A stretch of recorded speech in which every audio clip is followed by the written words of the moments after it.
talent. He was just awesome. I watched him do Willie Nelson singing With All the Girls I Loved Before with Julio Iglesias last night. And anytime you get Jonathan Winters and. All right, good evening, everybody. For the record, Thursday, September 24th, 2020, 5:15 p.m. The City Council is out of executive session. I've called the regular meeting to order. As always, we start with a pledge to our flag. So who's up? I'll do it, Your Honor. All right, thanks, Jim. I pledge allegiance to the flag of the United States of America and to the republic for which it stands, one nation, under God, indivisible, with liberty and justice for all. All right, and for roll call, we have all 7 council members with us today. First item on our agenda are consent items, which includes approving the agenda, vouchers, and the minutes from our previous meetings. So I would entertain a motion. Your Honor, I'd make a motion that we approve the consent items consisting of this evening's agenda, vouchers, and minutes from previous meetings. Second. Motion by Councilmember Kulas, second by Councilmember Cuevas to approve the consent items, including the agenda, vouchers, and the minutes from previous meetings. Any discussion? Hearing none. All those in favor say aye. Aye. Opposed? Motion carries. I suppose since our first item is a public hearing item, I should figure out how to do this.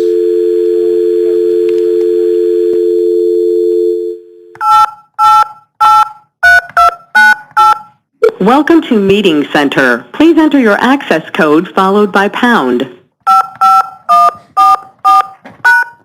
You are about to join the conference.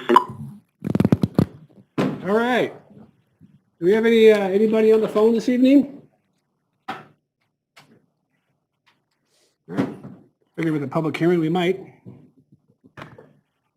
All right, so our first item today is a public hearing regarding development agreement with Triad Maple, Beaconsfield Associates, Bart and Sheila Clennon. So we will first hear from staff. We will then ask questions of staff. We'll then turn it over to any members of the public who would like to address the city council on this particular issue, and then turn it over to council for any action they may be willing to take. So on behalf of staff, who's presenting today? Glenn? Stephen? Butter will be here in just a second.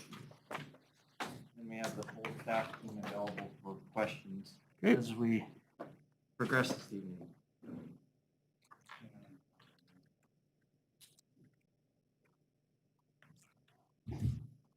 I believe the applicant, the owner, and applicant's representatives should be calling in as well. Okay. Hopefully I got the right number and we all did it the right way. Tammy just No. texted and you called the wrong number. Oh, okay. So I will hang up the phone. Make sure it's not a 900.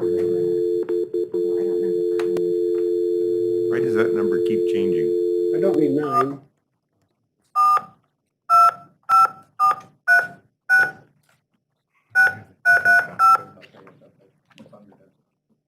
Down 1, was that supposed to?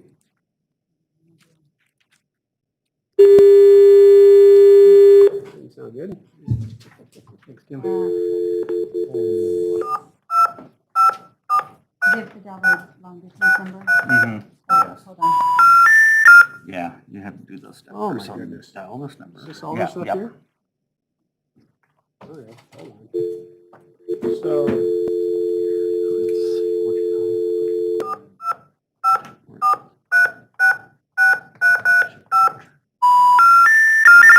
We're sorry, your call cannot. don't need to dial 9. You might need a 1. Try the 1. Okay.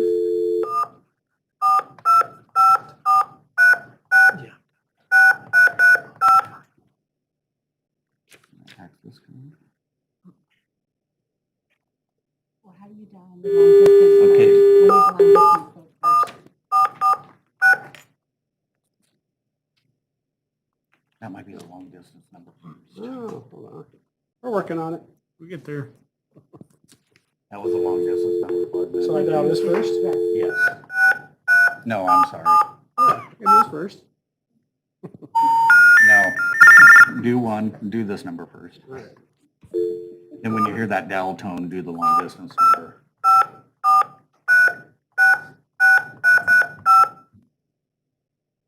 And do that, yeah, 363. Let me hear that.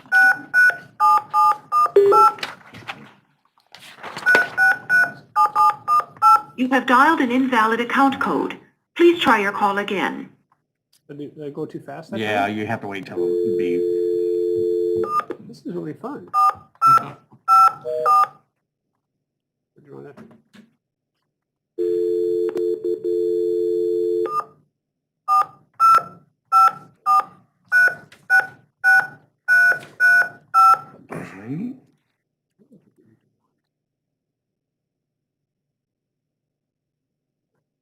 Okay, 363 77.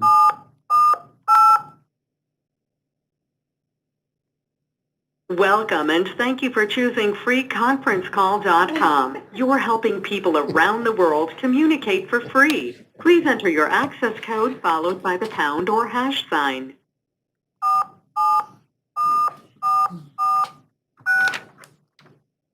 What do you expect for free? Huh? If you are the host, press star now. Otherwise, please wait and you will be joined into the conference. Please enter your PIN followed by the pound or hash. If you... Thank you. There are 5 participants in the conference. Please announce yourself. All right, everybody. Sorry it took us a while to get you all connected here on the phone. I was dialing some other country for a while. Never put mayors in charge of dialing the phone. So for those of you that are on the phone, would you please go on mute so that we can sort of not get much feedback, and then we'll try to take turns when we get to the public hearing portion of our event. So anyhow, this is a public hearing regarding a development agreement between Triad Maple, Beaconsfield Associates, Beaconsfield Associates 2, Barton Sheila Clennon. So for public hearings, we will hear from staff. They will present to us. We will ask questions of staff. We'll turn it over to any members of the community or the public that would like to address the city council on this matter. And then we will turn it over to the council for any action they may be willing to take. So for the city, we have Glenn DeVries and Stephen Neuenschwander. So gentlemen, take it away. Thank you, Mr. Mayor, members of the council. This is Stephen Neuenschwander, Planning Manager. This evening, as noted, is a public hearing regarding the city entering into a development agreement with Triad Maple LLC, Beaconsfield Associates, Beaconsfield Associates 2, Mike and Karen Wade, and Bart and Sheila Clennon. Their project is to develop approximately 167 acres to a maximum of 450 dwelling units. The purpose of the development agreement is to identify the necessary infrastructure to develop the site and then to set the appropriate timelines within which the city and the developer will complete these improvements. The development agreement also establishes certain vested rights that will run with the land for the term of the agreement. There's an aerial photograph with some maple, spring water, and western identified. This property is at the west terminus of Maple Street and runs adjacent to the irrigation canal and abuts the urban growth boundary and city limits to the west. A couple of site plans on the right shows the zoning districts. This property includes 3 different zoning districts: the residential low in yellow, residential single family in purple, and the residential foothills low in green. Also shows on the left the proposed layout of the development with the roads. A review of what a development agreement is. It's a voluntary contractual agreement between the city and a property owner. It's authorized by the Revised Code of Washington. This is a legislative action, requires the city council to hold a public hearing and authorize the mayor then to sign the agreement. The development agreement sets the development standards and other provisions that apply to govern and vest the development, the proposed uses, and identifies mitigation for the development and the duration or term of the agreement. The development agreement has to be consistent with our development regulations adopted by the city, and development agreements grant vested rights to the proposed development consistent with our development regulations in existence at the time the agreement is executed. For this project, I'll go over a few of the components. The development density, so those zoning districts and the acreage, when combined, could accommodate or have a maximum of 979 dwelling units. The proposed maximum by the developer is 450 dwelling units. They are proposing a variety of housing types, single-family clusters, traditional single-family lots, the potential for some townhomes, which are allowed in the residential low zoning district, and then the city entered into a previous development agreement that allowed for some multifamily through our previously approved plan development process. Also addresses the discussion of vesting. So this is a large project with multiple phases, and the term of the agreement is proposed at 20 years. This would allow the developer to phase this project, the infrastructure, and to complete the full build-out. Would vest the zoning and subdivision regulations for the term of the agreement. Building permits would not vest. They would only vest at the time of building permit application. And the agreement allows the developer to vest the entire development under any new adopted city regulations, so it provides flexibility for the developer, both in our zoning code as well as our comprehensive plan designations, that should those change over the term of the agreement, they could voluntarily use or become vested under those standards as well. The agreement also outlines the series of thresholds and timing of infrastructure and the number of units that can be developed when those have been met. So the first one is that no permits are issued until the final plat is approved of the initial phase and the Maple Street improvements, including a bridge crossing across the canal, have been completed. And then no more than 100 residential units could be approved until the spring water improvements are completed. So this would incorporate the recent acquisition of the property from the school district out to spring water. And then the final threshold is that development beyond Road J, and I'll show you a map here in just a moment, that once the development reaches that point and then wants to exceed that, then they would have to complete the road network and infrastructure that would connect to Maiden Lane. So on the first map here, identified those first two thresholds. The completion of the Maple Street improvements is the first threshold, and then the second is the completion of infrastructure and roads out to Springwater. And then this final map shows where Road J is, and then the remainder of the property. And then, so once development reaches this point, then they would need to complete the road system that would connect up to Maiden Lane in the Broadview subdivision. There's a financial contribution from the city as well as a significant infrastructure contribution by the developer. The estimated value of the improvements and right-of-way dedication by Triad is approximately $15.5 million. The city is also providing some financial contribution, $2.139 million, plus an additional almost $47,000 from the Wheeler improvement payment, which would total $2.186 million from the city in our contribution. So $2 million of that from our general revenue bonds, and then $139,000 from the sewer utility fund. So just a quick breakdown. There are beginning cash balance, some improvements, the purchase of the spring water, these are already been deducted. Remaining would be $1.5 million. And then this slide shows how that remaining funds would be distributed to Triad at certain points in the development. City staff and the developer have been working through drafts of this development agreement for just about a year now. That's included our legal counsel, public works, parks, community development, building, planning, fire, executive services director. We've had a city team involved from the beginning to work on a variety of different issues to bring this document to you this evening.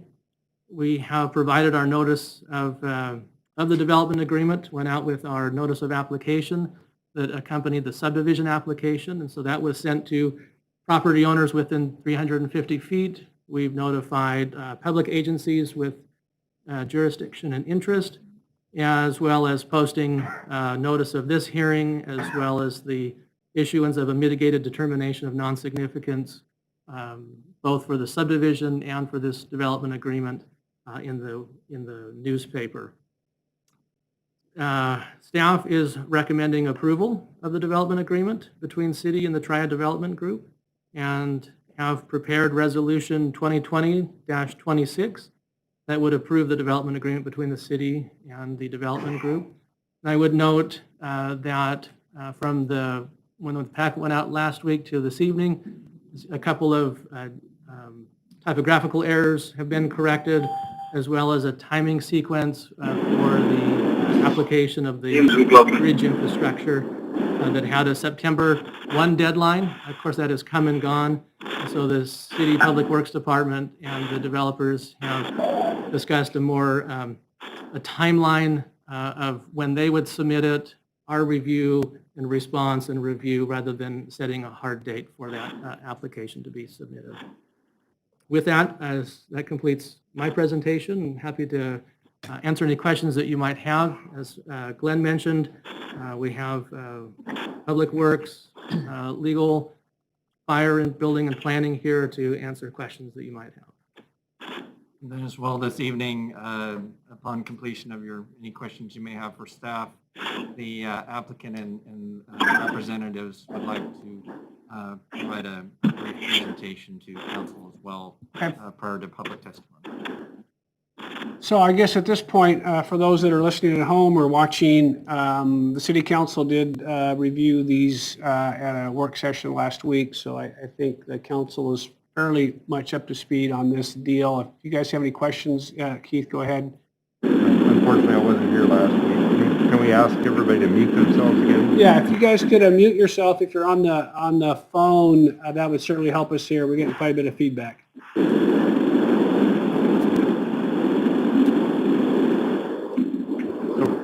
Can I get a clarification on the 450? Is it dwelling units, residential units, or lots? Because I've seen it listed three ways in the document. Dwelling units. So they. So it's if it's a duplex, that counts as 2 dwelling units. Correct. Okay, thank you. Yeah. And then there was a section that talked about sidewalks that wouldn't need to be done within the public right-of-way. Can you explain that a little bit to me? Would defer that to Rob Jammerman, Public Works Director. He can, so there's a. This is due to the unique topography and configuration of the developed area, city agrees, blah, blah, blah. Yes. Is there Let Rob address that. a short answer to that?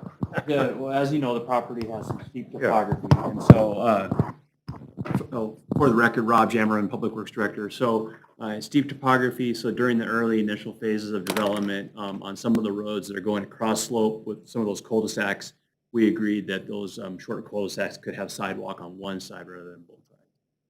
But as soon as they're developed out with houses, then the sidewalks would be completed.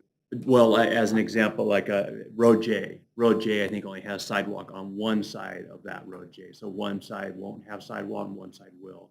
But the main spine up through the project has sidewalk on both sides. But once the houses are all built in Road J, then every house would have a sidewalk in front of it? No, Only on one side. Some of that has to do with topography in the area and. Right, back so now I'm curious how mail delivery service works or something like that where there's no sidewalk to a house. I mean, I'm curious why that was It's just, okay. yeah, because of like with the topography and the cutting of the road and trying to fit the right of way and so on, that's just 5 additional feet that they were able to fit the road in, and a little bit narrower right of way. Mail delivery will still occur. I mean, a mailman will drive. They'll have their mailboxes on their pedestals. Yeah. It's just that one side of the street might have to walk across the street to get the sidewalk to walk down to get them. Actually, the agreement requires clustered mailboxes Does it? Okay, because that was going to be my Does not next allow question, 'cause individual. that doesn't Yeah. always happen. Yeah. But I have a follow-up, if you don't mind. Are there any streets that, other than perhaps private, those goofy little, excuse me, the little extensions off of public streets, are there any streets that don't have sidewalk on either side? I don't recall. I Okay. think everyone has at least a sidewalk on one side, except for the private road. And then, thank you, I appreciate that. I'm still a little confused on that, but if that's something everybody is comfortable with and understands and we're okay with that, then that seems odd to me. But, just doesn't look like our typical neighborhood. Right. And I guess that's the other thing I'm really having a hard time doing. You did bring a map of what the area looks like, but when I look at the plot map, it looks perfect when it's flat. But this is far from flat. And so I'm trying to imagine, is there any drawings that show how the progression of the houses up the hill and the roads up the hill are going to look? Because this is a pretty steep slope, and I just see all kinds of issues with erosion and those kind of things that happen with a hillside when you start cutting into it. Yes, I can bring up, we have, this was a topic that we brought up to the developer and wanting to better understand is the same question of how this development will occur. And so they have provided a series of drawings, engineering drawings,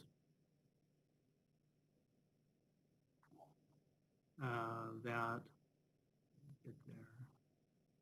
So let's put it this way. We have slope requirements, but then we can't have a road at 28% grade, right? I'm assuming all these roads, for the most part, meet our requirements for steepness.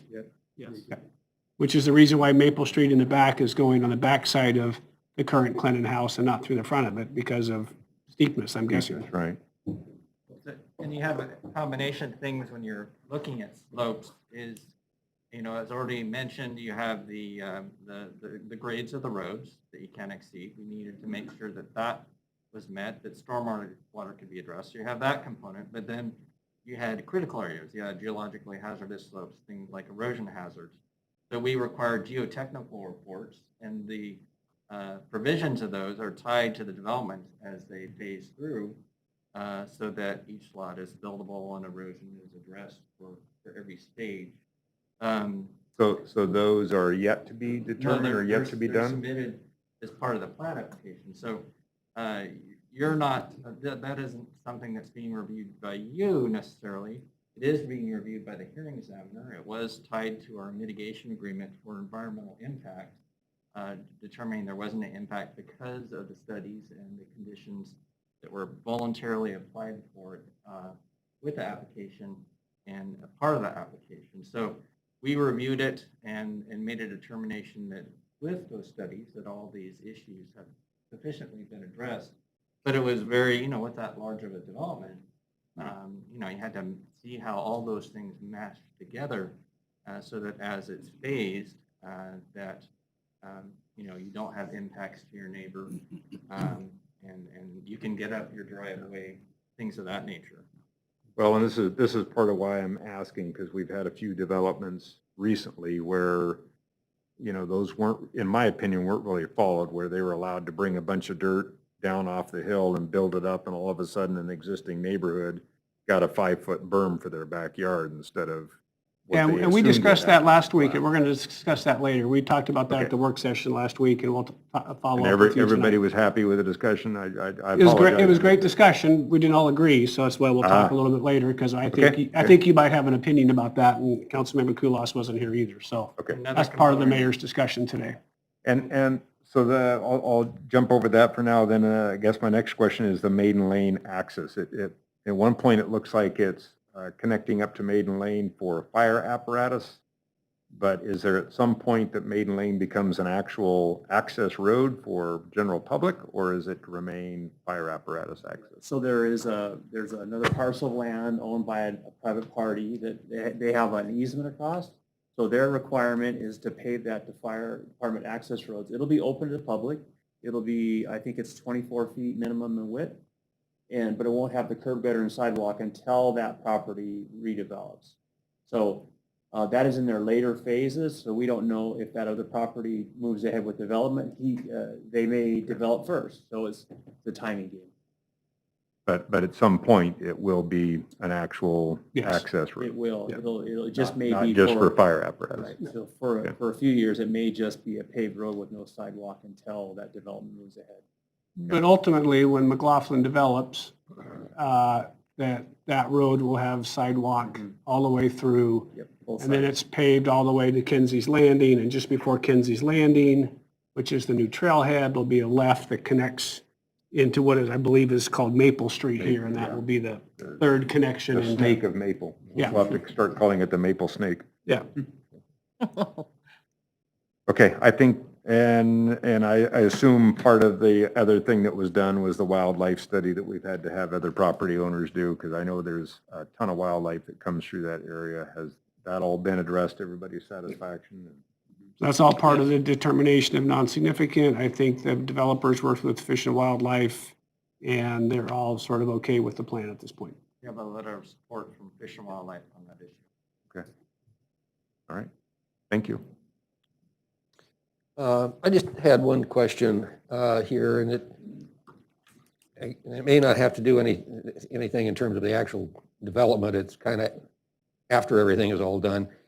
On our packet, page 19, or page 4 of the document that we got last Thursday, 3.3.4, the community building and RV storage and all that sort of stuff. Is there, and it may be in here and I didn't know what I was looking at. Is there going to be homeowners association or associations, plural? Yes. Yes, okay. And so I guess what I'm concerned with is, when, unit 450 is finally sold, the developer goes home, and now we have basically almost a village up there, kind of on its own. So my concern, I guess, is the management of landscaping. You've got a community building. You've got all these kinds of things. Somebody's got to be responsible for that. So who is it? Is that going to be the homeowners themselves? That's correct. And the homeowner association would be responsible for that, in addition to the significant private open space tracts that are required in perpetuity as part of the development. And we review those in concert with our legal counsel, Steve Smith, to ensure that they meet sufficient requirements. Okay. And so is there going to be a single association for this whole development, or is it going to be That I don't. several? I Or don't think we have an answer to that, but the developer and their representatives are on the phone and Okay. would be able to answer that question Okay, momentarily. yeah, okay, Yeah, and I think I'm in the process of helping a developer right now form the homeowners association, for lack of a better term. It's a condominium complex. And the amount of studies you have to do, the reserve studies, and how much money do you have to initially put in, how much you need to put in each month to make sure these things can be made. It's not the old way of doing it. These are very sophisticated yeah, agreements these days, and I've got every confidence that whatever reserves need to be put in for maintenance and operation of things that the homeowners association are in charge of, they'll do a great job of keeping track of them. It's not like it used to be. Yeah, they're pretty sophisticated animals anymore. yeah, okay. Well, like I say, I just, once the developer goes home, then you've got a lot of infrastructure that needs care. Yeah. And, And these are all going to be public streets, correct? So we'll be plowing these streets, That's except for a correct. couple of private Yeah, lanes, but there's one couple of private lanes. okay, that's all I have. all right, anything else any questions from the council to our staff? So I am not sure who's on the phone, so we're going to try to take this a couple of different ways. So let's start with developer representatives. So who from the developer would like to speak first? Yeah, Mayor, this is Fred Grimm. Hi, Fred, how are you? Ready? Doing well, thank you. Good, it's all yours. Okay, I'd like to thank you and all the members of the City Council for this opportunity to present this development. I guess I'd like to start off by congratulating you on the team that you've put together. We've been very impressed with your staff. Worked in many jurisdictions on many projects over my career, and I've found that the team here in Wenatchee has been competent and diligent. They've been tough to make sure that the city gets what it needs, but also fair to work with us and try to find a way to get a few things that we need. So I just wanted to throw that out, that I think that they've done a great job. A way of background, someone mentioned about, what happens when the developer goes home. I am doing this development with Mike and Karen Wade, and going home for Mike is just, and Karen is just going to be going further up the hill. So that will be their home. And I also hail from Wenatchee originally, having been born and raised there, and had the first chance to meet Mike 50 years ago, back in 8th grade or so, and have not lived in Wenatchee since I went off to college, but have continued to remain engaged in the community, sponsoring scholarships at the high school, and being somewhat active in that fashion. We're honored to work on this great piece of property, and to Mike and Karen and I are excited to be working with the sellers, Bart and Sheila Clennon. I met Sheila about 47 years ago at the Hildebrand household. Doc Hildy was a legend, and one of Sheila's sisters was a classmate, Leslie. And soon thereafter, I met Bart, and I was always impressed and inspired about how wicked smart he was, and at the same time, how humble he was, and how community-minded he was. And we've approached this property and this development with that same thought of being community-minded.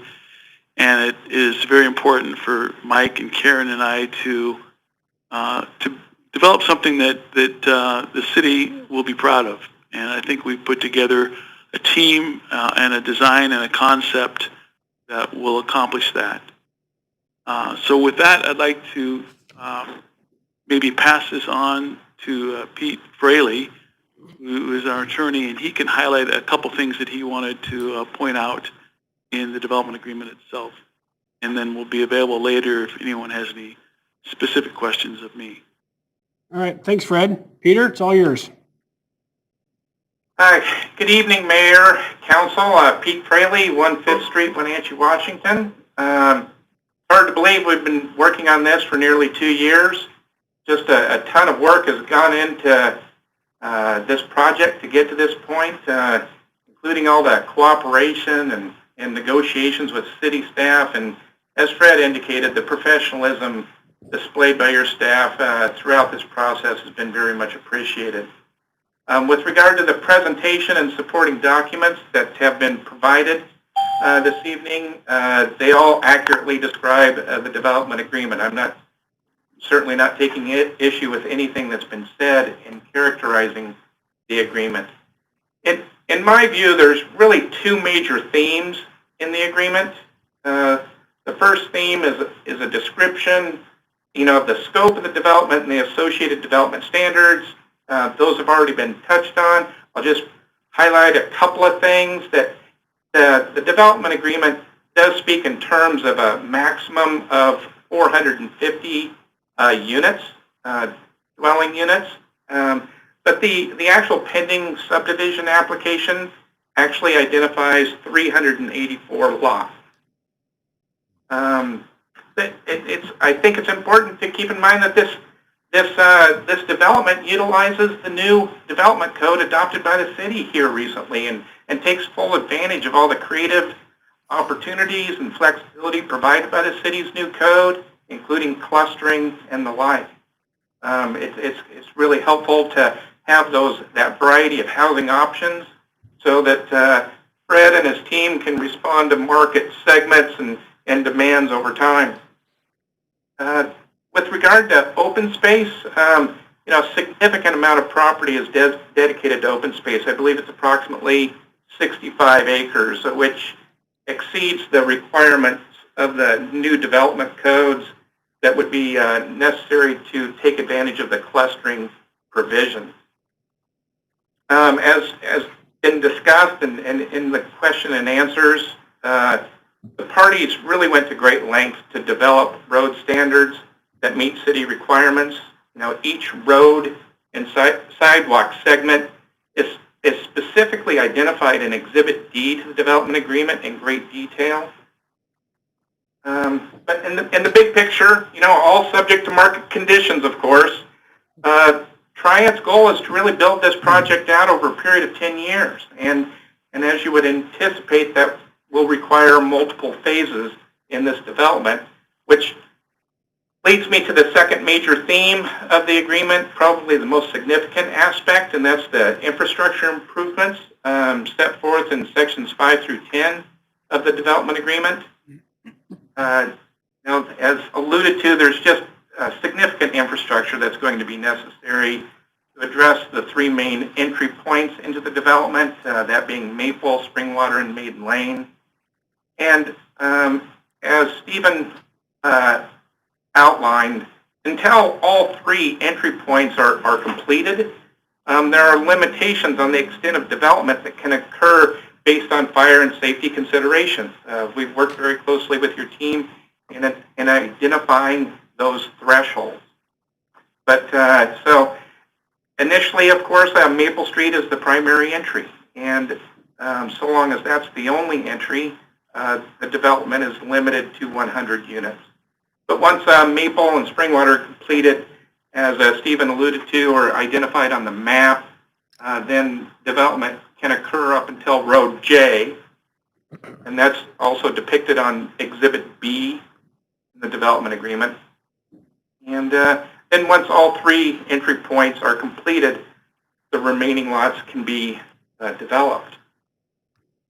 There's just been significant negotiations regarding the timing and responsibility for all of these items. The allocation of responsibility really ended up being that the city would acquire the right-of-way necessary and consistent with the Western Foothills Transportation Study related to the development. This includes the additional right-of-way for Maple, the Springwater alignment, and then the fire apparatus road through the development. Then Triad is responsible for completing the infrastructure with all of those components, consistent with the standards set forth in the development agreement. As noted by staff, it's the infrastructure improvements to be completed by Triad are estimated to be in excess of $15 million. I think it's also important to note that the city has already taken significant steps in furtherance of the Western Foothills Transportation Study, including the acquisition of the property from the school district, which is closed for Springwater, and the resolution of the configuration of Maple Street with the neighboring property owner as Maple Street approaches the Wenatchee Reclamation District Canal from the east. This actual resolution was the subject of a development agreement that the city approved, I believe, in August. The bulk of the remaining provisions in sections 5 through 10 address process, bonding obligations by Triad as it undertakes these development obligations, and the like. The next thing I just want to point out that in light of the significant expenditures by Triad, consistent with that Western Foothills Transportation Study, the development is exempt from the impact fees. This exemption is specifically anticipated by Chapter 1520 of the City Code. The last point with regard to the infrastructure, in addition to the three main entry points, Triad and the city have worked closely to identify a future road corridor to the southwest, in essence, out toward where the PUD water tank is, to provide future connectivity consistent with the transportation study. Triad will be constructing the initial portion of this road, identified as Road N, until the cul-de-sac, and then also dedicating a tract and granting an easement to the city to provide for this future connectivity with property to the south. You know, as you would anticipate, and there's just a number of other matters addressed in the development agreement and the mitigated determination of non-significance, and I'll just quickly hit on a few. The staff has already mentioned that the development agreement has a term of 20 years. In many regards, the benefits of the development agreement could be obtained through just a subdivision application approval process with phased vesting, but the 20-year provides a great level of certainty for the development to unfold. And I'd like to point out that even with the 20-year term, Triad is under an obligation to complete all road infrastructure within 15 years. And of course, like I alluded to, they hope that this the full build-out occurs within 10.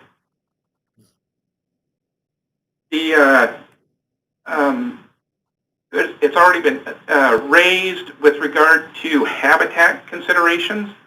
Triad worked closely with Department of Fish and Wildlife to address these concerns. And I believe the report by Grady Associates regarding the actual increase in the benefit habitat is actually a 4-to-1 ratio of new habitat compared to existing. And DFW actually commended Triad for its proactive approach on this matter. One of the other issues that has been receiving renewed attention is the concerns over legacy pesticides in the residential development setting. Triad took the initiative and began working with ecology, it was last fall, a year ago, and a portion of the property does contain legacy pesticides, and the boundary has been delineated by ecology.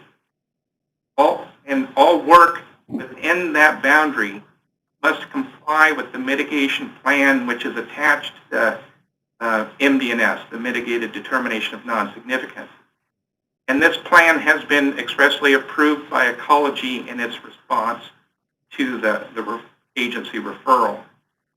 That mitigation plan has 3 major themes: addressing potentially contaminated soils during construction, outlining the means to encapsulate potentially contaminated soils within the development, and notification and education of prospective purchasers, including required provisions in the covenants for the property and in the public offering statement for the development. And a public offering statement is required now under I believe it's RCW 6490 with regard to these plat developments. It's a 2018 law, and as the mayor alluded to, there are significant requirements now with regard to these sort of undertakings. The last thing I'd just like to bring to your attention is that Triad is also providing habitat mitigation for Kinsey's Landing. You know, in the spirit of overall cooperation and in support of the city's efforts to provide, additional access to trails and overall, preservation of the foothills, providing the habitat mitigation was an easy decision for Triad to make. So those were just some additional items I wanted to bring to your attention. Happy to try and answer any questions you might have. Brett Puditz from Blue Line, the engineer for the project, is also online to assist as well. All right, Thank you for your so time. yeah, Brett, go ahead. Hi there, Brett Boots from Blue Line. Yeah, can you hear me? Yes, we can. Go ahead. Yeah, I was just intended to be here to respond to any questions or provide any additional clarification that anybody may want from me. So I didn't plan on a presentation, but more of just kind of providing additional information if it's needed. All right, thank you. Anybody else on the phone wish to address the council at this point?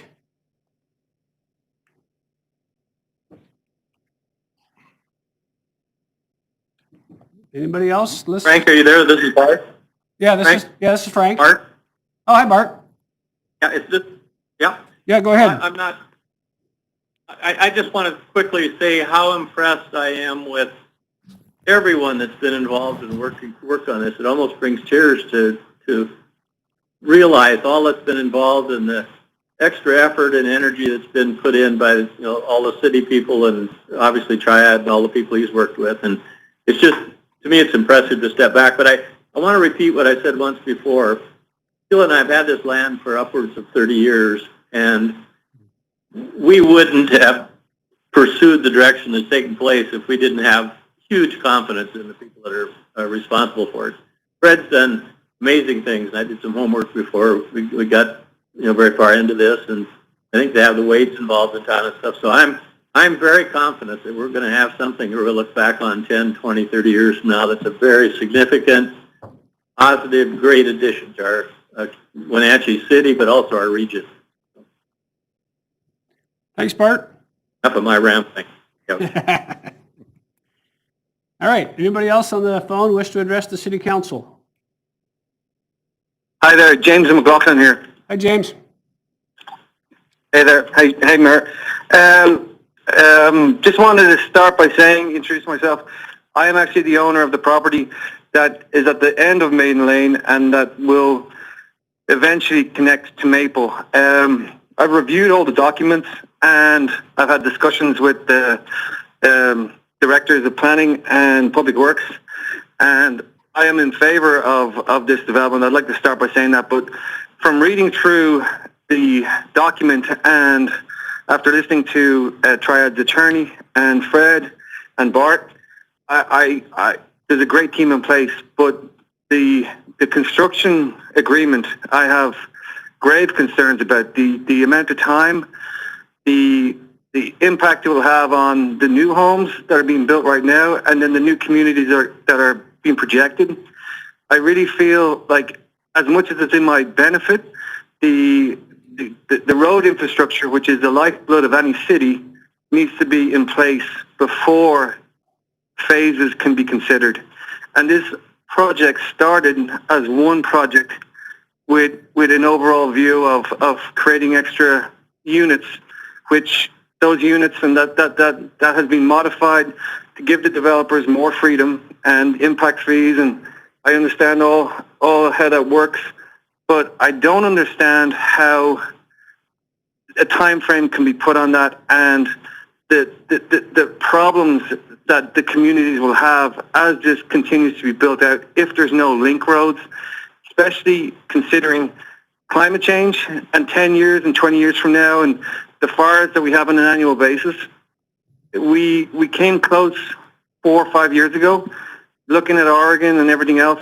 The council really needs to look at that infrastructure and not the phasing and cutting up the easier lots first, and actually focus on get the roads in place, get the infrastructure. All the homes will sell. I have no issue with that, but I can't emphasize enough the connection from Maiden Lane to Maple.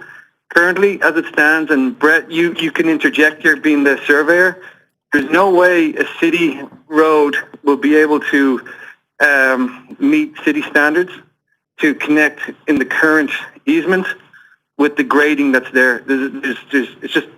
It's not possible. Everyone I've talked to, they don't know how it's going to happen. And I fear that with the verbiage used in the agreement of probably and maybe and thresholds, that it's too open for the developer.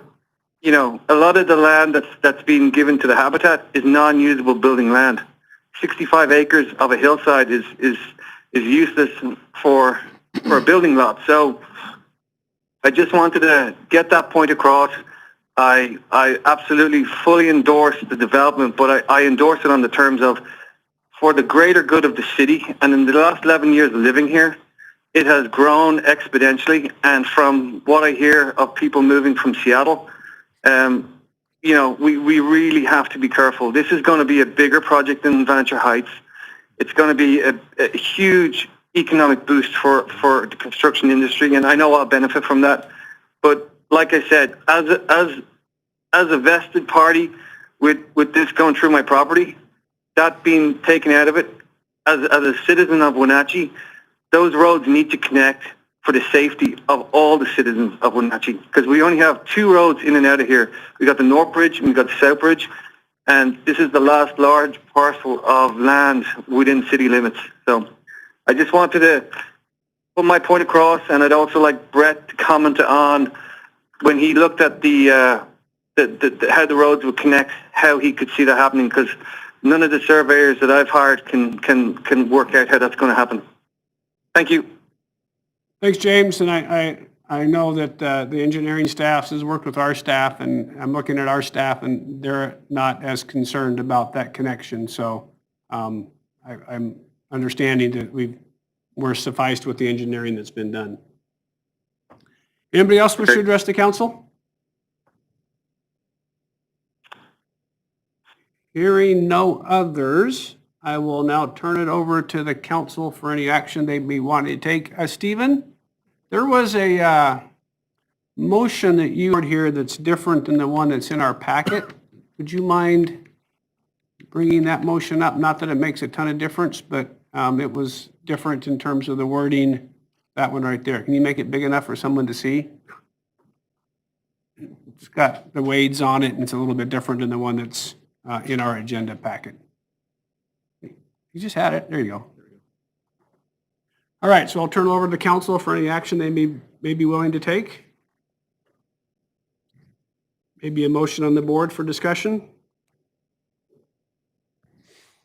Your Honor, I'll make a motion that the City Council pass Resolution 2020-26, approving the development agreement between the City of Wenatchee and Triad Maple LLC, Beaconfield Associates, Beaconfield Associates 2, LP Mike and Karen Wade, and Bart Clennon and Sheila Clennon for the development of 450 housing units and their associated development infrastructure, and further direct the mayor to execute a development agreement substantially in the form of the development agreement attached to Resolution 2020-26. Second. We have a motion by Councilmember Esparza, second by Councilmember Hornby, to adopt Resolution 2020-26, approving the development agreement between the City of Wenatchee and Triad Maple LLC, Beaconfield Associates, Beaconfield Associates 2 LP, Mike and Karen Wade, Bart and Sheila Clennon for the development of 450 housing units and their associated development infrastructure, and further directing the mayor to, execute the development agreement substantially in the form of the development agreement attached to Resolution 2020-26. Discussion.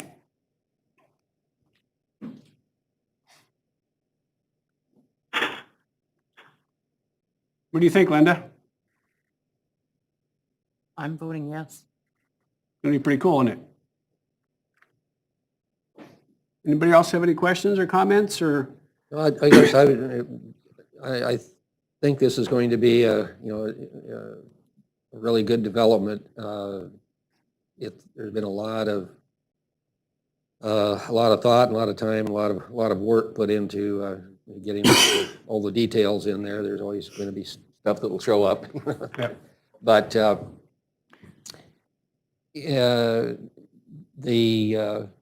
I think this is in the comments that the gentleman made on the phone. The property owner down there, I don't know him personally, but the concern, I guess, is really what I was reading into that is that it's kind of like that's going to be the last thing done. That road connection will be the last thing done. Where I think kind of his point was that it ought to be the first thing done. we've been, at least I've been on the council for 13 years, and, been pretty much all of that time, we've been trying to work on getting The connectivity. those connections made.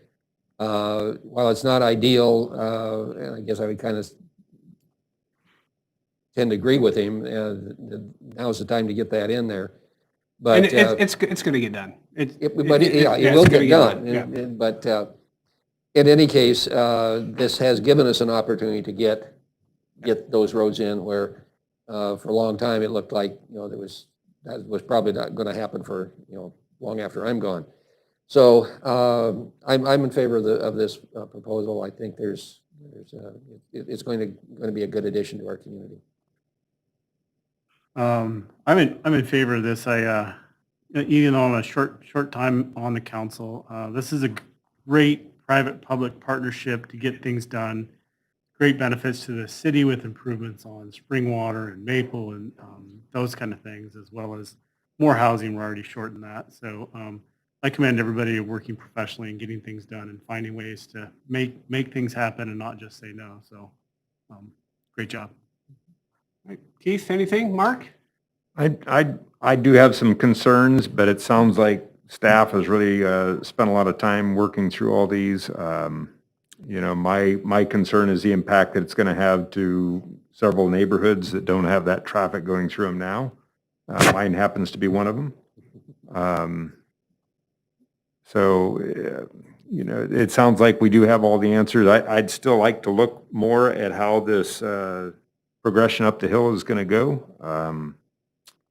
But I can't see any reason not to go forward with it. Mark, anything to add? Ruth? No. Jose? I'm great. Okay. All right, so I'll call for the question. All those in favor of the motion, say aye. Aye. Opposed? Motion carries.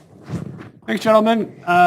Thanks, Fred, Pete, everybody, Bart, staff, thanks for all your work. I too agree. This is going to be a great addition to our city, and I too have known Fred's work for a long time across the country, and he will make this special to our city. So we'll move on. Thanks, everybody.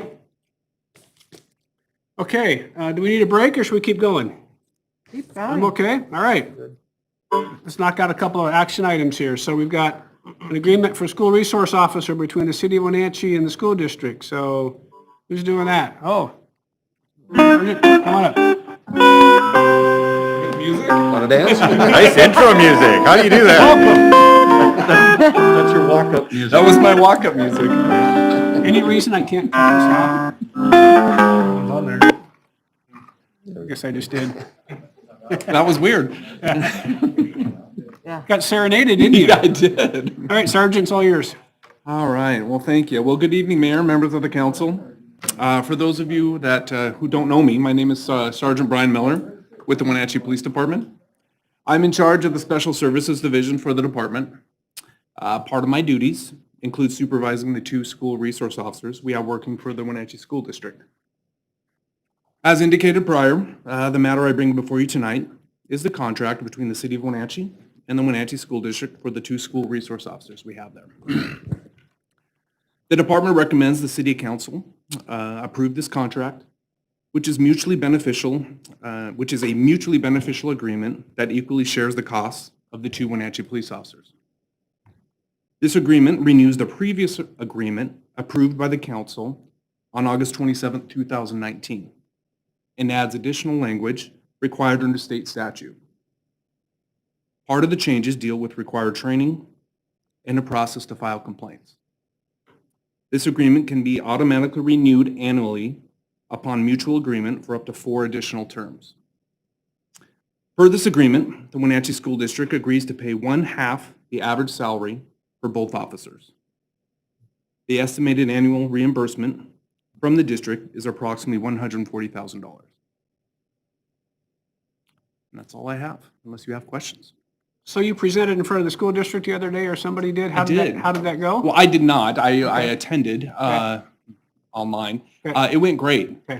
Both officers did an outstanding job explaining what they've been doing and how they've been doing it. And the council or the school board was very impressed, and they In fact, Paul Gordon commented on how he was impressed on how they're thinking outside the box Good. to really maintain those relationships with students and staff.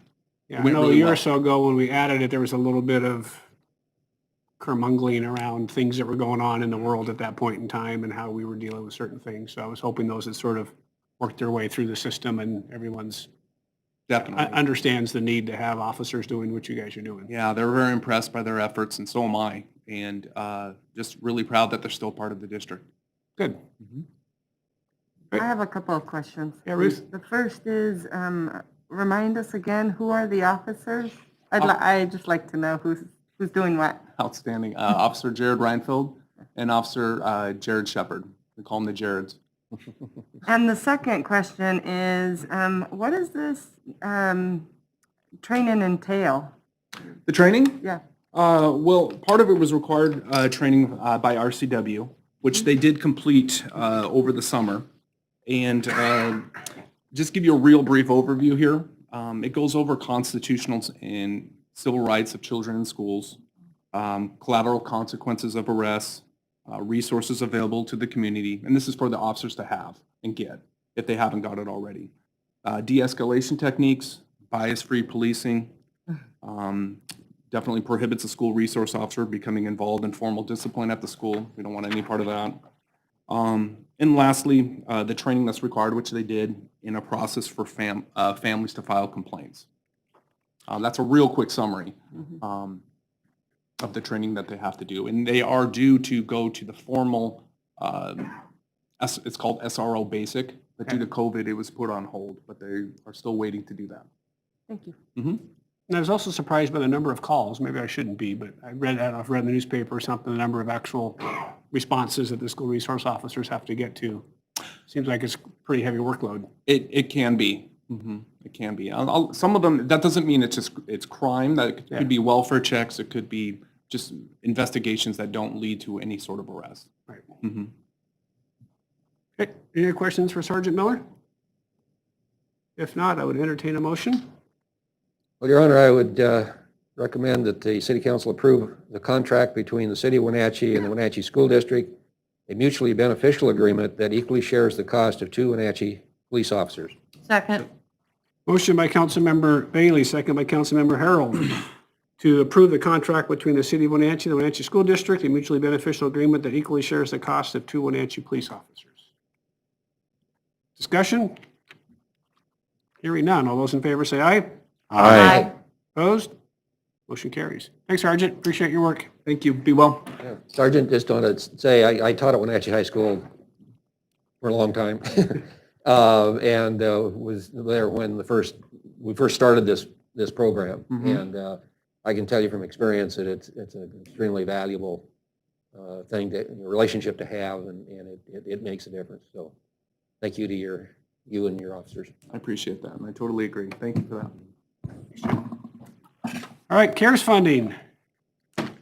Finance Director, Mr. Posenjack. Well, that's how they feel about finance. Good evening, Mayor and Council. Brad Posenjack, Finance Director. This evening I've got a contract amendment with the Department of Commerce for additional CARES Act funds. The City of Wenatchee was originally allocated just over $1 million of CARES Act funding. And then last month, the governor announced another allocation, which the city would receive an additional $519,000. So to actually make this all happen, we have to sign a contract amendment. And so I'm here this evening to ask the City Council to authorize the mayor to sign that agreement. And this agreement is reimbursable? So we have to spend the money and then show them, and then our requests have to be in by December 15th, but the actual expenditure has to happen by November 30th? That's correct. Okay.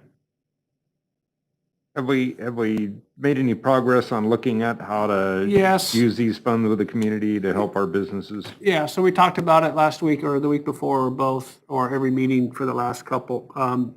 So we currently have between this amount of money and the amount we didn't spend last time, $700 and some thousand, slightly over $700,000.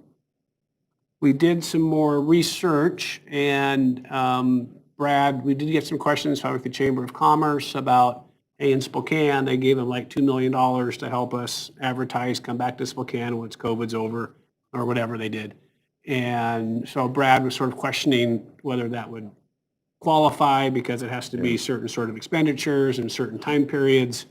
And so in that research, he came up with some other things in terms of, in other words, we could take all that money and use it to reimburse our police time if we chose to do that. So the decision that we've talked about doing is putting $500,000 with the port to get into local business hands. I think the decision was $10,000 maximum. It would go to those that hadn't received funding, but this could be a second round if they qualified. They'd have to apply through the port. So that was But they had that infrastructure all set up, yeah, so the it made infrastructure. perfect So the sense. thought was we would give the port $500,000. Okay. We would keep the other 200 and something to help reimburse our police. And we would talk about whether or not the chamber got some money at a later date. So that's a decision that we've made. The staff is sort of going on.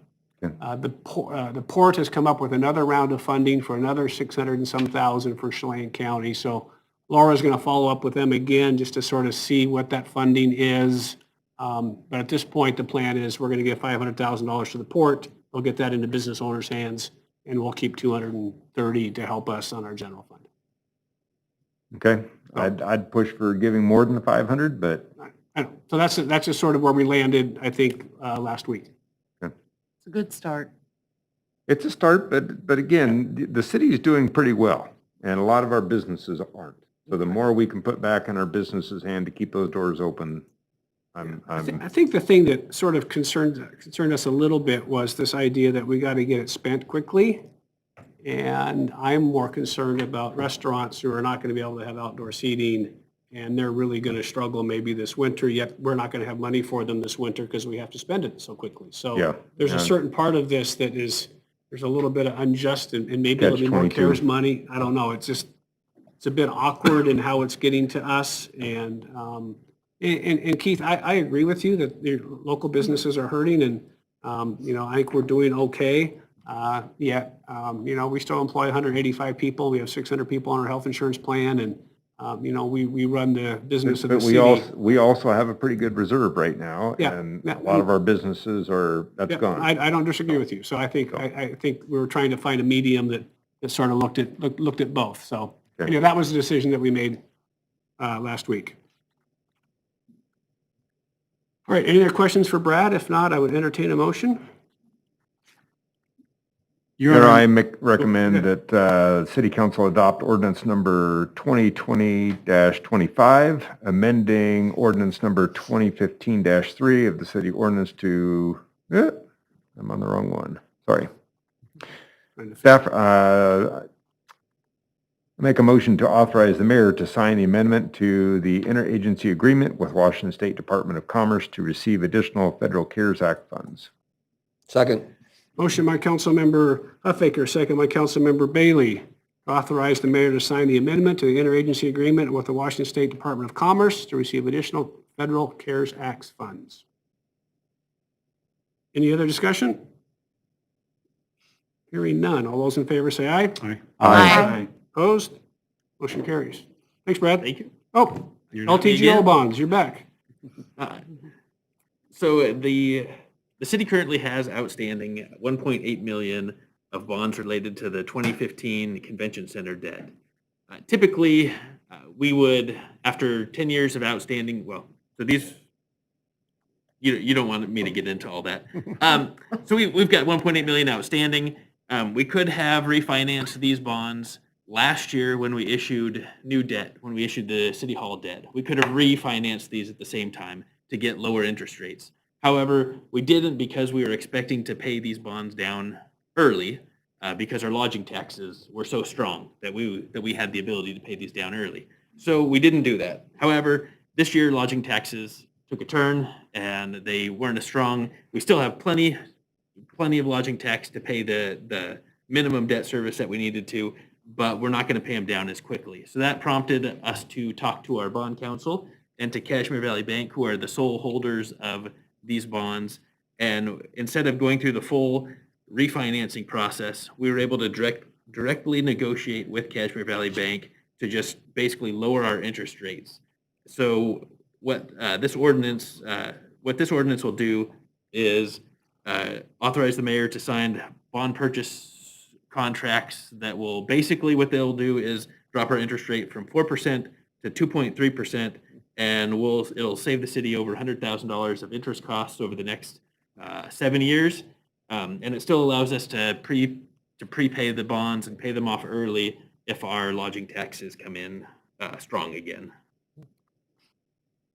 I did ask another bank for rates to just kind of see what was out there, and they were actually higher than what Cashmere Valley Bank proposed. This is not unusual in the business world when you have commercial lending and rates drop and you go to the bank and you say, you're charging me 5, but the neighbor's charging, he offered me 3.5. Will you drop it? And they drop it, right? Because they want to keep the business, right? This is sort of the same thing, right? Yep. We can refinance, but how if you just lower the rate and we'll call her good? And they said, fine. So thank you to Cashmere Valley Bank for doing it. It makes it very simple. The cost to do this will be $5,000 or so with the lawyers. And we'll get lower interest rates and hopefully, again, we'll pay it off sooner. But this is a pretty easy way to hedge our bet. And I think they like Brad. Who wouldn't loan money to a guy that's, looks like I'm going to rob you. Wearing a pirate mask. Yeah. Give me a better interest rates or else. That's right. Yeah, don't walk into a bank like that. Yeah. And now it's required. Yeah, it is. Yeah. Okay. Well, I'll try this again. Okay. Here I make a motion that City Council adopt ordinance number 2020-25, amending ordinance number 2015-03 of the city in order to decrease the interest rate for the city's outstanding limited tax general obligation and refunding bonds series 2015, authorizing the mayor to execute an amended bond purchase contract and providing for other matters properly relating thereto. Second. Motion by Councilmember Huffaker, second by Councilmember Hornby to adopt ordinance 2020-25, amending ordinance number 2015-03 of the city in order to decrease the interest rates for the city's outstanding limited tax general obligation and refunding bond series 2015, authorizing the mayor to execute an amended bond purchase contract and providing for other matters properly related thereto. Discussion? Just one point. Do I need to recuse myself on this? Nope, you're fine. Okay. This is a financing issue, not a convention center issue. Saving $100,000. Thank you for going and getting some. Yeah. money. Yeah. You're welcome. Yeah. All right, all those in favor say aye. Aye. Opposed? Motion carries. Thanks, Brad. Thank you. Contract for a mental health field response team grant. Captain Reinfeld. All right, good evening, Mayor and Council. I'm Captain Edgar Reinfeld with the Wenatchee Police Department, and I'm actually coming forward again with a contract for a grant that was supposed to be 1 year, and we're entering our third. So good stuff for the community. We were again awarded a mental health field response team grant from the Washington Association of Sheriffs and Police Chiefs to cover the state's fiscal year from July 1st, 2020 through June 30th, 2021. Our amount, again, is the same as last year, at $56,070. The funds, again, would flow through the city as a pass-through grant. We can't deliver it directly to our vendor in Catholic Charities. And this is to provide roughly 32 hours of additional service per week for diversion staff to respond directly to the field in Chelan and Douglas counties.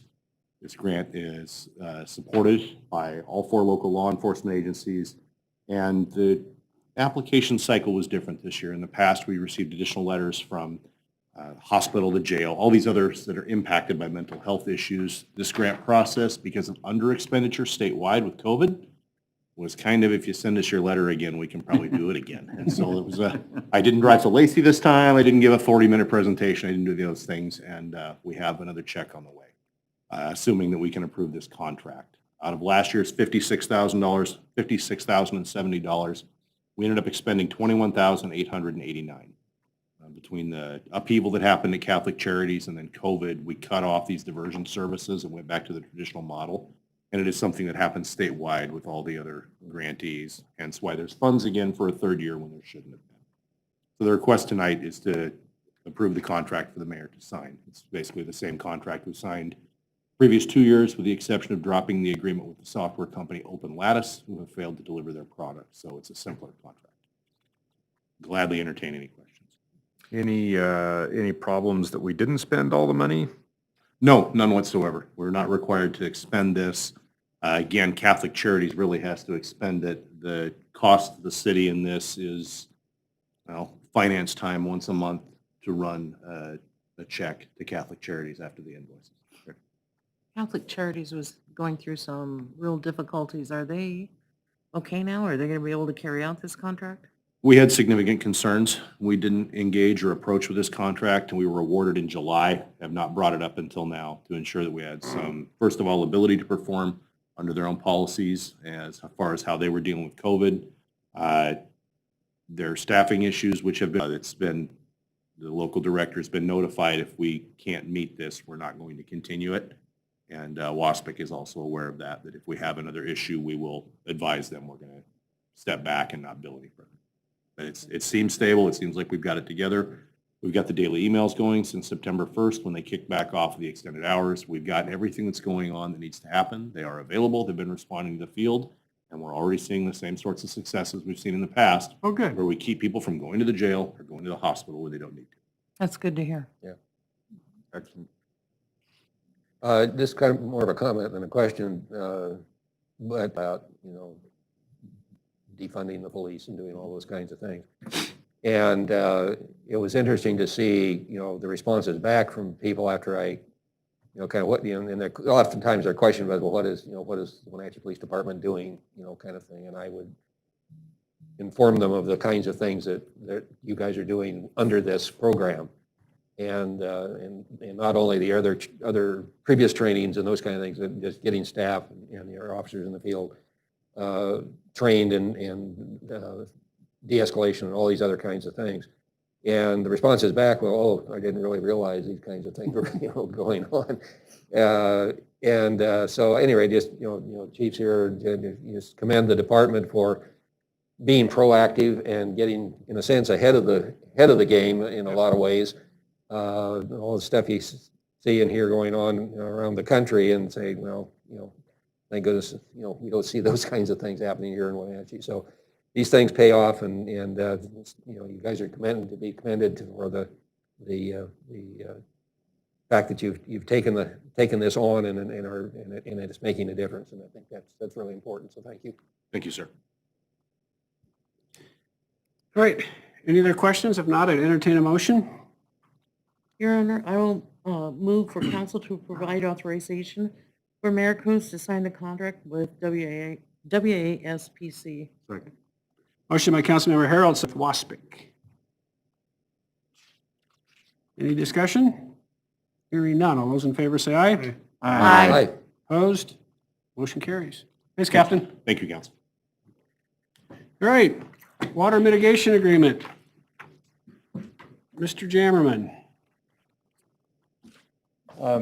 Thank you, Mayor. I went ahead and, because the water rights issue is so complex, 3 short slides, and I'm looking over at Councilmember Bailey because we talked last week, and what's your saying? More people in the West were... Yeah, more people were killed in the West with over water rights. Yeah. So I thought it warranted a PowerPoint. So tonight we're here to amend our agreement with Crown, which is a conglomerate that brings unused water rights together and then is able to sell them on a temporary basis. And so I wanted to give you just a little bit of background on it to tee it up, and I think it'll be a little bit easier to understand. Regional, which is us, the PUD, and East Wenatchee Water District, we purchased the Pioneer irrigation rights in 2013. Those of you who were on the council then probably remember that. And what that did was the Pioneer irrigation went out of business, and so those water rights were available. They were drawing them out of Wenatchee River, and so we brought those into our water right portfolio. We purchased 6,187 acre-feet of water, and the key difference there is the next 2 checks, 1,770 acre-feet is consumptive, meaning that you can use it and it doesn't have to go back into the river. And the 4417 is non-consumptive, meaning that you would draw it, if you draw it out of the river, you got to put it back into the river. And that's a key a point about water rights. So the Crown Agreement, the city, or regional entered into the Crown Agreement in 2016, which allowed them to obtain temporary use of that pioneer water right, the consumptive and non-consumptive if they wanted it. The use, as I mentioned, has to be what they call water budget neutral, meaning that there's no impact on the Columbia River. And so our water right starts at the Wenatchee River where it enters the Columbia, and it can only be used in the pool, the Columbia River pool from Wenatchee River down until it exits into the ocean. So that's our water right in that, what they call that pool. The purpose of this is that it's for irrigation, and the agreement has been between Crown and a company called Granite Farms, and they lease land from the port of Walla Walla along the Columbia River. This agreement will allow Granite to use the regional's consumptive rights for 10 years. So they're going to use that 1770 acre feet of consumptive and then about 312 acre feet of non-consumptive rights. Our original we have termination rights with this agreement with Crown, meaning that we can terminate our agreement at any time with 2 years notice. So a year from now, if we said, well, you know what, deal's off, give them 2 years notice, we can get out of it. So it is written for 10 years, and this will require Crown to pay regional, starting next year, $196,000 a year. That's our net. And then it will rise on an incremental basis of about 2.5%. And in 2032, it will have risen to $248,000 per year.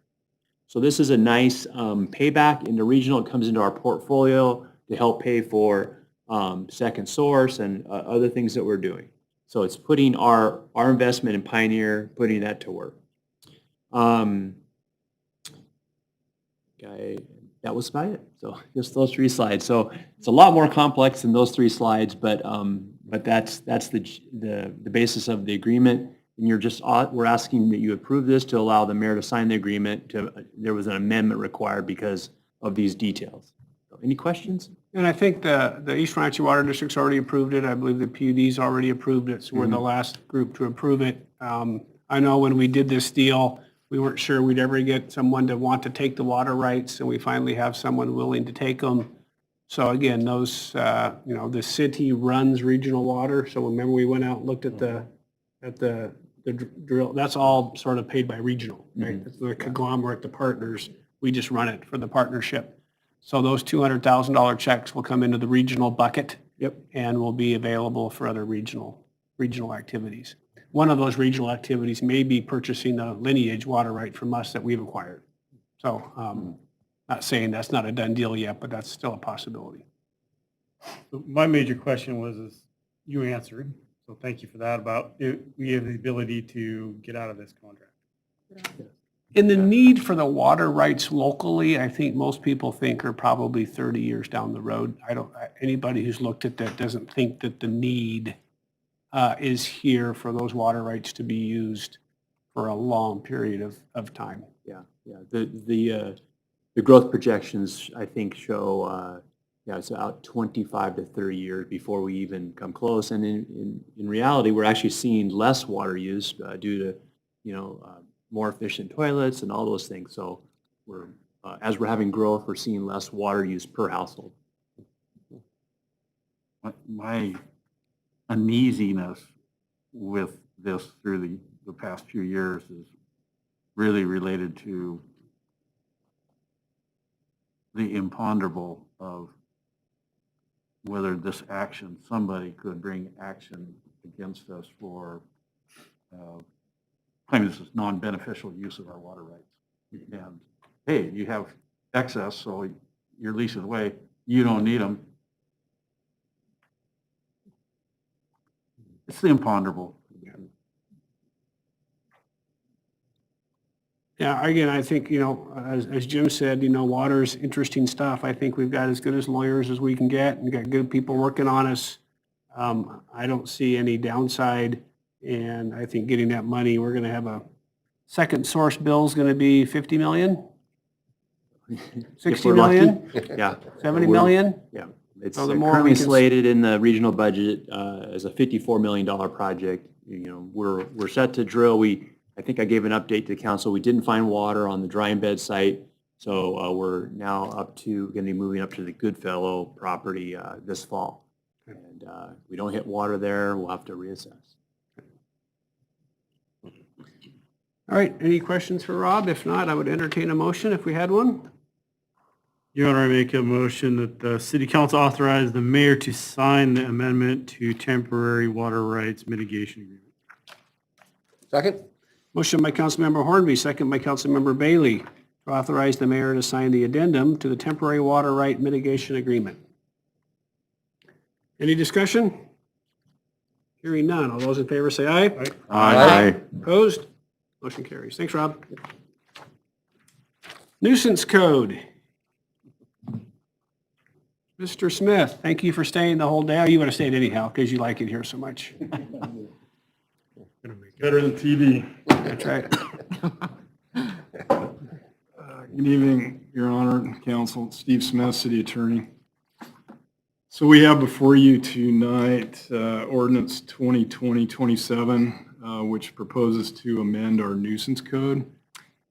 And the reason we're asking to do this is we recently used our nuisance code on a code enforcement case on Worthen Street. And the nuisance code wasn't really developed with that sort of action in mind, but it worked pretty well. And I think that it's going to be a good tool moving forward to do those sort of code enforcement things. But through that process, we determined that we could strengthen the language a little bit. One of the things we need to do is clarify the definition of a chronic nuisance, and then also make it real clear that a first violation of our chronic nuisance code is a class 1 infraction, and then any subsequent infraction would be a misdemeanor. That's important because that's how we removed the person from the scene and then was able to clean up the mess. So that's what we're trying to do, just some language tweaks to strengthen our nuisance ordinance give us this tool. And with that, I just ask for a motion to approve ordinance 27. Your Honor, I make a motion to approve ordinance number 2020-27, amending chapter 6A.14 of the Wenatchee City Code related to nuisance. Second. Motion by Councilmember Huffaker, second by Councilmember Kulas, to approve ordinance 2020-27, amending chapter 6A.14 of the Wenatchee City Code related to nuisance. Any discussion? Hearing none. All those in favor say aye. Aye. Opposed? Motion carries. Thanks, Steve. Thank you very much. Appreciate you dealing with that nuisance. And you two have Yeah. talked about the campers? Okay.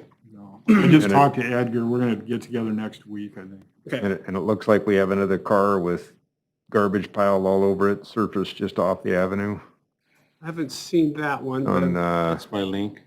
It was. Okay. Got moved.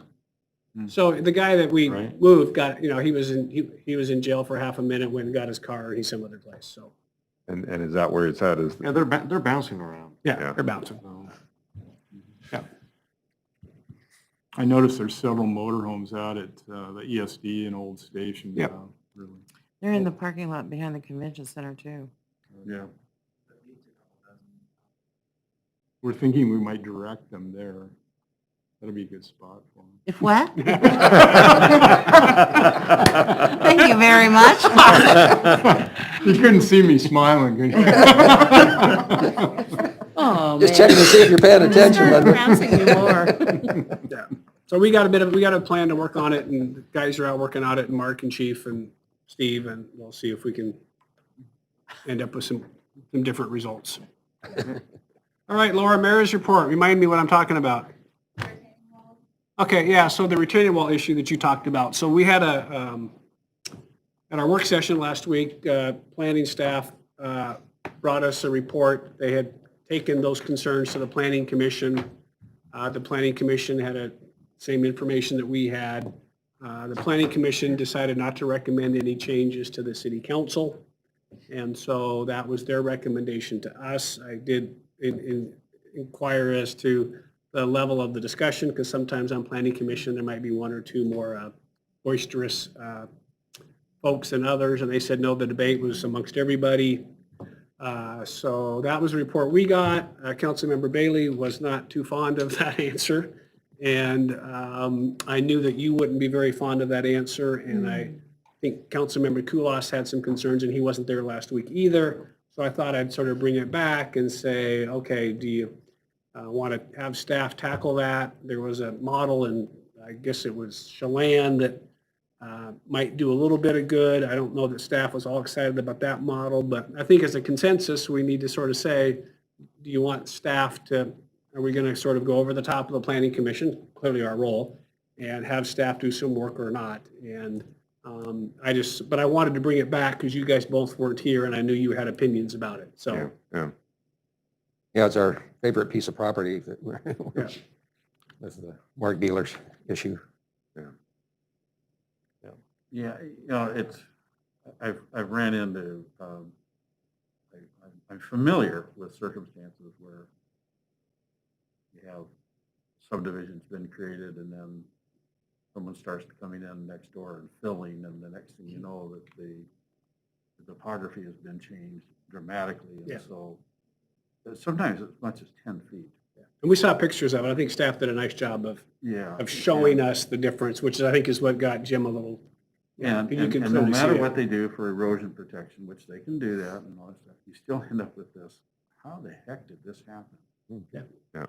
I think the whole idea to me is playing fair with your neighbors. Yeah. And it's the one development over by Free Methodist Church and Christ Church. That one was a perfect example to me that they could have come in and built the houses right next to the existing neighborhood and it would have been fine. But for whatever reason, they decided it needed to be level, which meant they brought in a bunch of dirt in there. And I know Mr. Beeler needs to go different directions to get this resolved, but I've stood in his backyard and took pictures of that retaining wall that they built there. And that's the last thing I would want built, and it's just, there was no need for it. That's what really irritated me. And this new development at the top of Springwater, they could have hauled that dirt somewhere else and left the neighbors that were existing there a level lot next to them. And they didn't do it. And it looks horrendous from people's backyards. So. Yeah, and I think that was the picture. I mean, those are the pictures we got. So I think we got a good, clear understanding of it. I think the planning commission did too.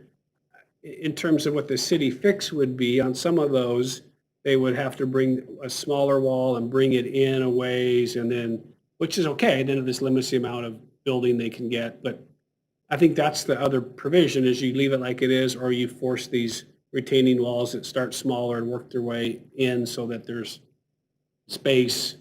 Is that sort of the, I mean, that's sort of the Chelan model, if you will? Yeah, and it gets a little challenging because each of the walls that were shown didn't require a building permit. So because they were then less than 4 feet. Yeah. 4 feet, no surcharge. And so that gets to be a challenge at what point you enter in. We have codes that, if you're doing working within 2 feet of the property line and you're doing a cut or fill, there are provisions in place on how that's regulated.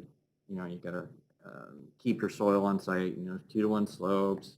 If you're going over 4 feet or have surcharge on a wall, we require building permit and engineering. If you have a wall over 7 feet tall, then we do 5 and 3, 5 and 3. You stagger the wall. And if it's over hardship, then you have to obscure it. We look at geohaz, storm, we do a land surface modification permit. And so the challenge is, if you want to do, we can definitely look further into it, is looking at all the scenarios. So for example, if you look at Rotary Park, I was trying to think of an example of another development where it probably doesn't bother people as much. But if you're at Rotary Park and you look at the wall next to Rotary Park with the residential development. That's where Keith lives, yeah.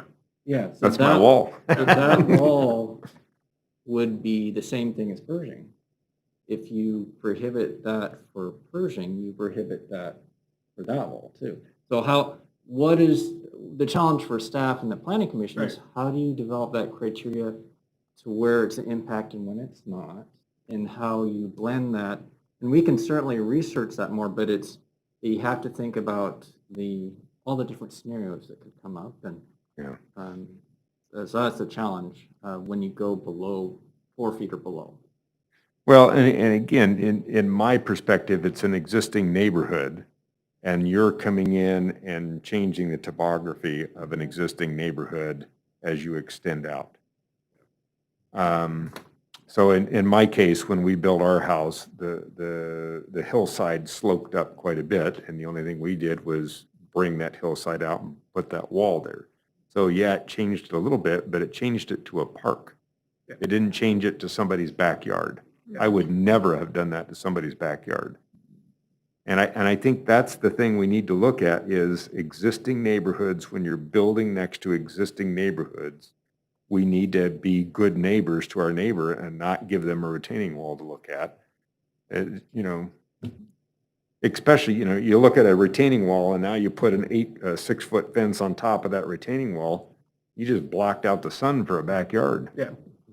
No, I mean, I absolutely agree, and I think what Glenn is saying is difficult for staff to regulate that, and probably difficult in our code to regulate that.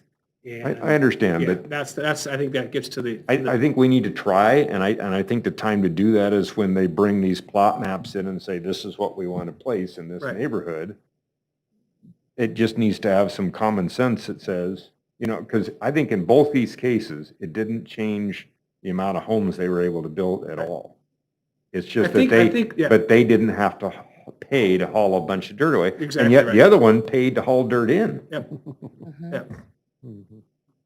Is there something we can do on our checklists that sort of make the development review people at least point that out and then require a conversation with the developer? I mean, is there something that? Sure. I mean, we can look at that interface between lots and existing developments, and I think what the developer's looking for is that predictability, though. Right. What can I do between my site? Or you know what? You look at the one on Springwater, and I'm not pointing fingers. Guy's cutting out a hillside. He's looking for the cheapest place to throw dirt. The easiest place to throw dirt's right across the street on a lot he already owns. Right? That's exactly what they do. Yeah. And whether it saved him $5,000 or not, it saved him $5,000, but it caused a May have relation even with the been neighbor. 50,000. Whatever it was, yeah. It would have been a lot. Yeah. That was a lot of dirt. Yeah, and that's the part that as a condition of a plat approval, if we force that to say on adjoining lots and certain, but again, that's hard. That's not an easy thing for a staff to make a decision on, right? You got to do it on this lot, but not this other lot, right? It's like, And then you have the Monpau ones where you've got an existing lot next to a neighbor. It's not a new development, but it's an existing neighborhood, and so we have to consider those as well. So not that I don't disagree with both of your hating looking at walls and those kind of things, but I feel that staff and council have been going down a path of making things simpler and trying to find ways to, yeah, you can't do it this way, but here's a way to do it. Like, and just to be a devil's advocate for nothing other than, I think we're almost going backwards now, looking at more regulations and more stringent policies and hoops that people have to jump through, whether it is a mom and pop or a major developer. So I don't know if there is a great answer for that, but I just caution us when we look at this.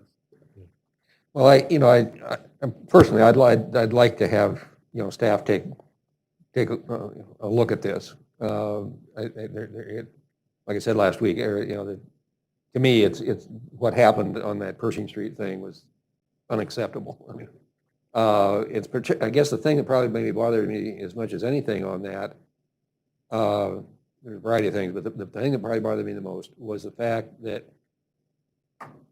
I'm an existing homeowner there, and the developer comes in and does this, and I'm left, the mitigation is now placed on me as the homeowner. I've got to try and mitigate what somebody else has done to me. And that's the kind of the heartburn I have here.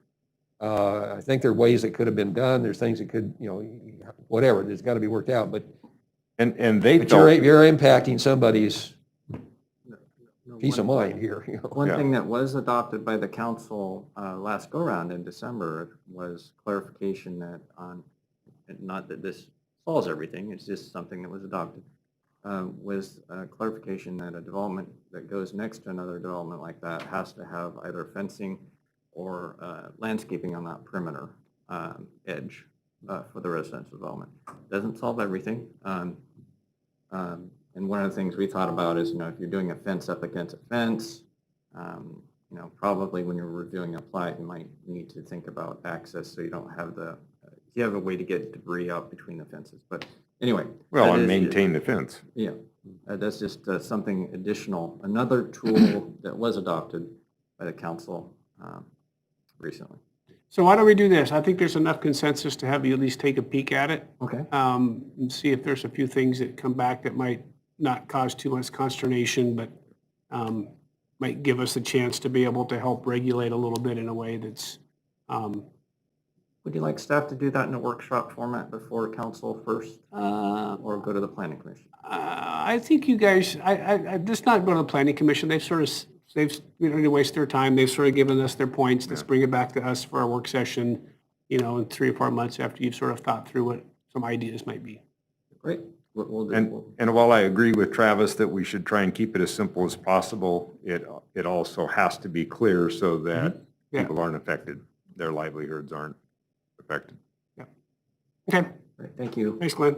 Thanks, Glenn. Thank you. What else, Laura? The Housing Authority appointment and Public Works PD Committee stuff for October 6th. Okay, so Housing Authority, we still owe an appointment to the Housing Authority, so maybe trying to figure out the right way to go about appointing someone. Do we ask the Realtor group? Who do we ask to give us some names?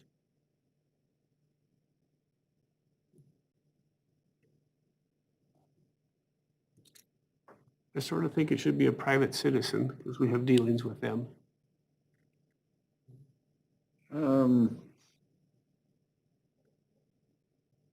Community action councils, through, probably, perhaps through some of the networks that others have.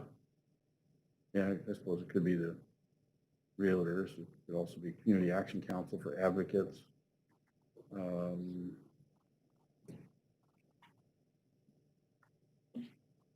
So let's spend some time sort of thinking, maybe we'll email some of our. And if we set up we're looking for an appointment and then we try to get into other groups. Okay. That have may have an interest in housing. Okay. I think, does this differ, who we appoint, is it different from any of our other boards or whatever? I think we have dealings with them to the point quite often that maybe having a council member on it may not make sense. Mike Leeds was doing it before. He's a title insurance guy. He resigned. I think Alan Beidler's on it. So it's sort of. They are our housing authority. So they're an independent government agency. Mm-hmm. But they are our housing authority and Chelan County's housing authority. Yep. They do work in East Wenatchee and Douglas County, although they're not, I don't think they're officially their housing authority. I'm not quite sure. They want things like that. So I think Laura and I think I know who I can email and get a few folks, and then we'll get some names to appoint. I think we can do that. Yes, finance, if there's someone that has a finance. Hey, Mark, I'm sorry, can you say Oh, sure. It doesn't have, I guess it does have a mask on it, so. Yeah, I think, just think of the groups, that might, heck, even service clubs. Yeah. I think I can, I've got a couple ideas. We'll get you a name in the next 4 to 6 weeks. And what was the last one? Public Works sub. Yeah, Travis mentioned you were going to be out. Oh, yeah, so Travis is going to miss the next Public Works meeting, so. And finance. And that's Same day. Finance, October 6th at what time? don't know, What time? 8:15 in the morning on the 6th, I can do that. and Finance Committee on the 8th at 3 o'clock. So, I can do Public Works. okay, if you want to do Public Works, Keith, we'll see you there. And I got it on the correct date. Excellent. And then we did have a Finance Committee today. We went through the budget. So we will probably end up with some non-reoccurring expenditures in the tune of about $900,000. We expect non-reoccurring sales tax next year to be in the 600 to 650 range, so we'll probably burn a little reserve there. Reoccurring is probably going to come in $500,000 upside down. Brad and I have some things to work out in order to get that probably a little bit closer, and I think we have a chance to get it a little bit closer. We did approve a majority of the requests today, so we'll be working on that. We'll get you, the council, the first draft of the budget by October 1st, which is by law when we have to do that. So we're working on that, and I think we'll probably get a little bit closer on that, hopefully before then. We are still struggling with our jail contract, so we did get a letter back from the county today. They promised it 2 weeks ago. I think it said 1.675, take it or leave it, or give us your 60-day notice and take your people someplace else. So, Steve, we need to sit down with you about, they don't want to talk about arbitration, so I don't know if we got to shove it down them or how we got to do that, but. Is Douglas County still taking their prisoners up to Okanagan? Yes, they are. Yeah. And East Wenatchee's looking at the same. Our problem with that is that your Chelan County courts aren't allowing video conferencing. And so our people have to show up. So if we take them to Okanagan County tonight, we got to bring them down tomorrow morning for sentencing or for preliminary hearing. Then we got to haul them back up and bring it back down. They've been doing video for others. Why aren't they allowing that? Is this all Because we're us and they're them. connected? So anyhow, we are working our way through this process, but I think it'll probably be the consensus of the management team that we invoke arbitration, which I believe Steve Smith tells us we can. The county doesn't believe we have the right to do so, so at some point we'll have to get that part figured out. But we are still efforting to get a deal that is something that we can. Could we at least, look at what the rate is in Okanagan, so at least we have, hey, look. We know what the rate is, so. We already know it, okay. Yep. I'll give you the rough math. So Okanagan County is a 195 bed facility. They run it for $4.5 million. Chelan County is a 225 bed facility. They run it for $9.6 million. Some of that has to do with the height of the buildings and elevators and who's on what floor. I mean, I don't pretend to know all of those sorts of things. What we have said is we have 11% of the visitors. We will pay for 11% of the cost, or it's 13% of the visitors. Yeah. We'll pay for 13% of the cost, which would put us in the $1.3 million range. They've said, no, that's not the way we do it anymore. We're going to charge you based on bookings, and you're going to pay for $800 per booking and then $98 a night. And we're not going to tell you how many guests you have, and we're just going to divide it, and you owe us $1.8 million. So That's so fair. yeah, and again, I understand they're having some money issues over there, and they're trying to fix some of that, and so. But we cannot be their only savior. Yes, and so there's some consistencies in the county in that any place they don't feel like they're getting what they want to change the funding model. So you're seeing that at Rivercom, you're seeing that with the jail, you're going to see it at the Transportation Council, you're going to see it throughout everything as they're going to save the day. They got a different funding model for us. And so anyhow, Brad was pretty fired up when he got that email today. I don't know how quickly he sent me one back that said, no way in hell are we doing that. So even behind that little mask, he said it. So anything else, council members, for the good of the order? We toured 2 locations regarding a low barrier shelter. We went to the Gospel House. Okay. It would be fairly ideal a good location. The problem there is that we feel that we are displacing the people that are already currently there. So we're really not gaining anything by taking that over. And then we also toured the soup kitchen as, the old soup kitchen as a alternative for providing meals and stuff. And that would require a lot of money to fix it up, which I don't think will work either, but that's my opinion. We were supposed to have a meeting on Wednesday, but there were technical difficulties and it got canceled, so it's been postponed until our next regular meeting on October 7th, and then we'll be reviewing our options. And we've been pretty clear that we've asked both counties to adopt the 1/10 of 1% for mental health and homeless, and I believe the answer has been no every time we've asked, so. It has been, and there was an idea brought forward about asking our Valley, Our Future to go out and survey about the counties increasing their sales tax.